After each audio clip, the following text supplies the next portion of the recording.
Scaling your business sounds great, right? Who doesn't want to grow their online store? The thing is that a lot of e-commerce founders come to me and saying that they're struggling to grow. And when we dive in, we actually see a lot of red flags that are preventing their growth. So today I'm going to share with you what those red flags are so that you're not wasting your valuable time and money on agencies, on ads, on influencers or affiliates or whatever, and trying to scale your business. But that you know, okay, these are my red flags. These are the things that I need to fix first before I can scale up. And I'm also going to walk you through that. What are the positive indicators?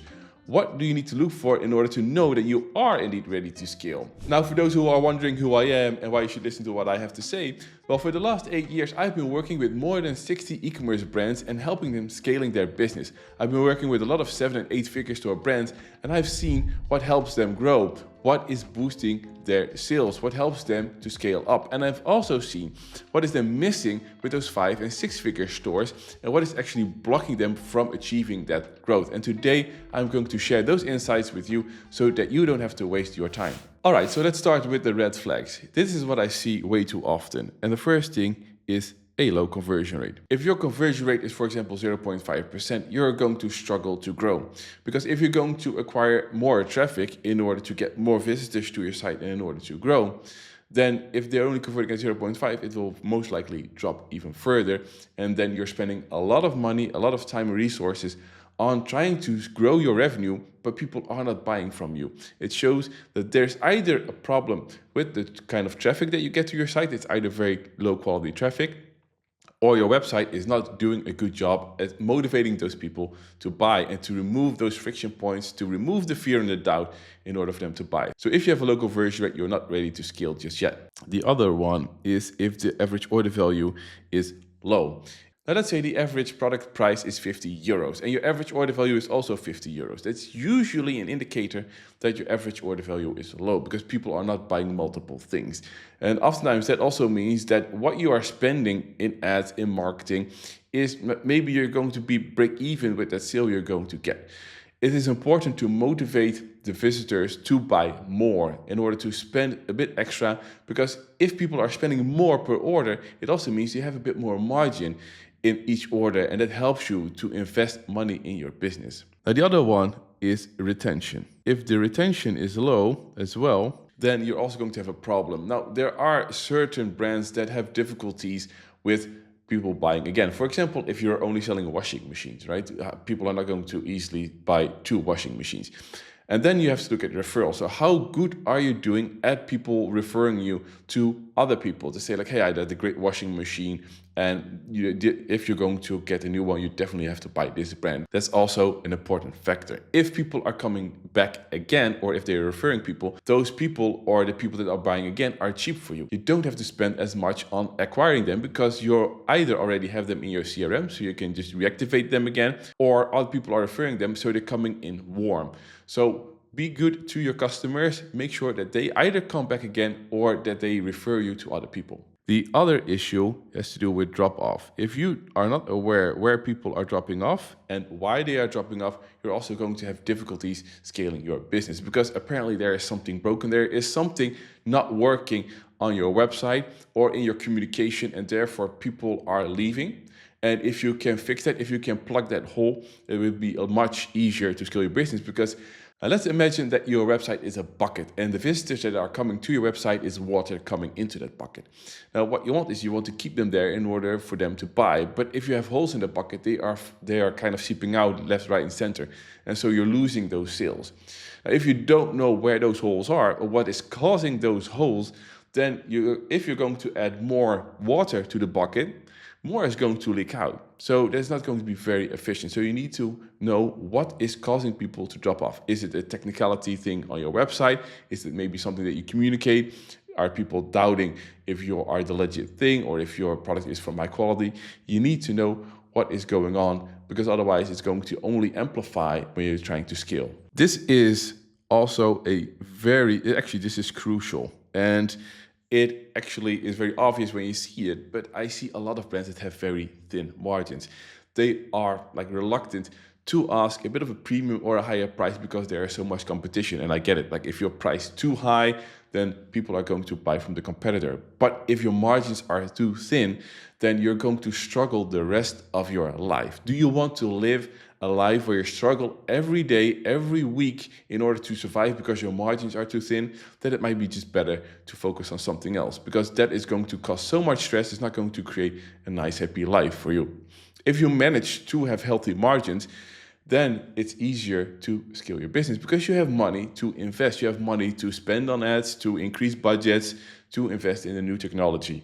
Now you might wonder, but how can I make sure that I have a bit of a healthier margin? Well, first thing is to try it. You might be surprised with how many people actually still pull through. But also, if you have a brand, if you really stand for something, if you have an identity, and if you, of course, have a unique product, that will definitely help, then you can ask more. But if you're just like 13 in a dozen, like you're just like anyone else, then yeah, people are going to buy from the competitor if they're cheaper. You need to find that unique angle. That's exactly why it is so important to have that unique angle, because then you can actually stand out and you can ask more. You can ask a premium. This also, of course, ties back with the average order value. If you can motivate people to buy more, then your margins will also go up. Now, the last red flag, and I think everyone will realize this, and I can hear you already sighing, is putting out fires. If you're constantly putting out fires, you don't even have the time to actually scale. And it also actually shows there are too many red flags already in your business before you can make that next step. If you're constantly putting out fires, maybe you need to get someone on your team to help you with the operations, or there's something structurally wrong in the business and you need to tackle that first. Rip off that band-aid. You need to locate that issue, rip off that band-aid. It's going to hurt like hell, but if you're not doing that, you will never be able to scale your business because those fires will only increase. If you have a lot of fires that you need to put out every day and you're going to scale up, you're going to add more fuel to the fire. So find the cause, fix it, or get someone on your team to help you fix it. Get someone to take that off your plate. Or even maybe just a VA to do some administration work so you have more time for other things, but sort out the issues. Otherwise, scaling is not an option. Now, you might have noticed that what all these things have in common is also to get your foundation set. If you can make sure that more people are buying, if instead of 1 in 100 buys, 2 in 100 buy, then you're going to have double the revenue. So that's going to be amplifying already your business. But also, if you're going to increase your average order value, then each order that you will have on the website will also be more profitable. You have a bit more margin, and that will help to create a better cash flow in investing in ads, in campaigns, in influencers, in like tech in your business, or maybe another team member. Retention is also crucial because if you can make sure that people come back again or they refer other people, then you have a low acquisition cost. You're not going to spend a premium every time someone places an order, and therefore the profit that you have on each order will be higher. And we're also talking about the operations.